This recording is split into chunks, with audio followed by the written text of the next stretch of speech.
ৰূপৈহাটৰ ভোৰবন্ধাত গৰাখহনীয়া অঞ্চল পৰিদৰ্শন বৰহমপুৰ সমষ্টিৰ বিধায়ক জিতু গোস্বামী।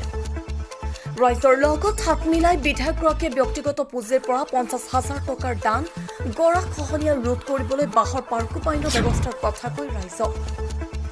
বছৰ বছৰ ধৰি হৈ থকা ব্ৰহ্মপুত্ৰ খহনীয়া ৰোধ কৰি গৰাখহনীয়াৰ কবলৰ পৰা লাওখোৱা ভোৰবন্ধা ভগামুখ অঞ্চলক বান আৰু গৰাখহনীয়াৰ পৰা মুক্ত কৰাৰ আশ্বাস প্ৰদান কৰে বিধায়কগৰাকীয়ে।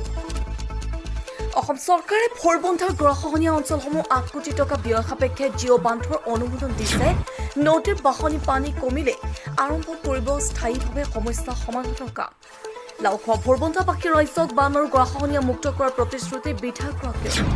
আনফালে সামগুৰিৰ উপ নিৰ্বাচনত কংগ্ৰেছে প্ৰাৰ্থী বিচাৰি নোপোৱাত ৰকিবুল হুছেইনৰ পুত্ৰক প্ৰাৰ্থিত্ব দিবলৈ সাজু হৈছে। সামগুৰিত এইবাৰ কংগ্ৰেছৰ পৰাজয় নিশ্চিত আৰু বিজেপিৰ জয়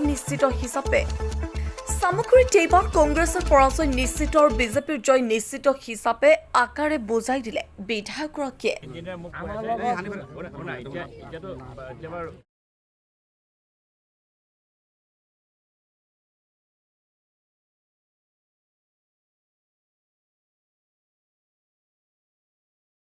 যিটো গৰাখহনীয়া এইটো আজিৰ সমস্যা নহয়, বহুদিনীয়া সমস্যা। এই সমস্যাটো আগেই সমাধান কৰিব লাগিছিলে আৰু অলপ দিন আগতে অসমৰ জলসম্পদ বিভাগৰ মন্ত্ৰী ডাঙৰীয়াই নিজে ইয়াত আহি পৰ্যবেক্ষণ কৰি আৰু ইয়াৰ এটা পাৰ্মানেণ্ট সলিউশ্যন, কাৰণ গৰাখহনীয়াৰ সলিউশ্যনটো খন্তেকীয়া নহয়।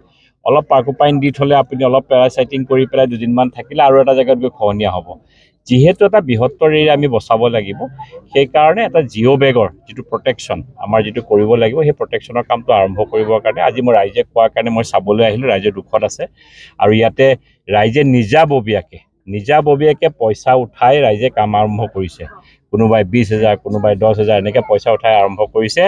আৰু চবতকৈ ডাঙৰ কথা, ইয়াৰ বিধায়কজনে তেওঁ ৰাইজৰ লগত অকণমান কিঞ্চিতো তেওঁলোকে সহযোগো কৰা নাই, কিন্তু ৰাইজে নিজৰভাৱে কৈছে। সেইকাৰণে ময়ো ৰাইজক আজি সহযোগ কৰিছোঁ। মোৰ ব্যক্তিগত পুঁজিৰ পৰা মই 50,000 টকা তেখেতসকলক দিছোঁ যে অলপ বাঁহ চাহ কৰি ধুনীয়াকৈ কৰক।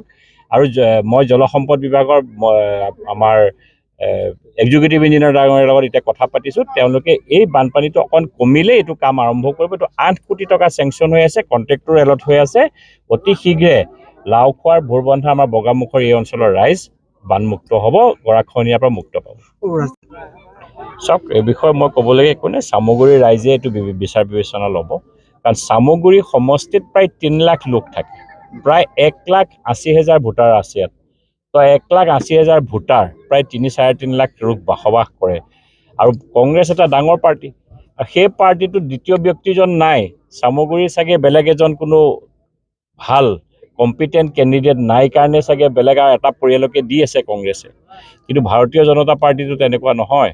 আৰু ভাৰতীয় জনতা পাৰ্টীয়ে ৰাইজৰ পৰা চামগুৰিৰ লোকেল কেণ্ডিডেট এইবাৰ বিচাৰি উলিয়াম, যোনে চামগুৰিক ভাল পাব, চামগুৰিৰ ৰাইজৰ কাৰণে কাম কৰিব। কিমান দূৰ আচলতে হেৰি আছে আপোনালোকে জয়ী হ'ব বুলি? ডেফিনেটলি এইটো চিটটোতো এইবাৰ আমি মোটামুটি জয়ী হৈছে। আমি 3,000 ভোটত যে মাত্ৰ কংগ্ৰেছ জিকিছে, 3,000 ভোটতহে কংগ্ৰেছ জিকিছে। আৰু বিধানসভা আৰু লোকসভাৰ মাজত পাৰ্থক্য আছে। লোকসভাত বেলেগ ভোট দিয়ে আৰু বিধানসভা ভোটটো বেলেগ হয়, কাৰণে বিধানসভাত ডেফিনেটলি চেঞ্জ হ'ব।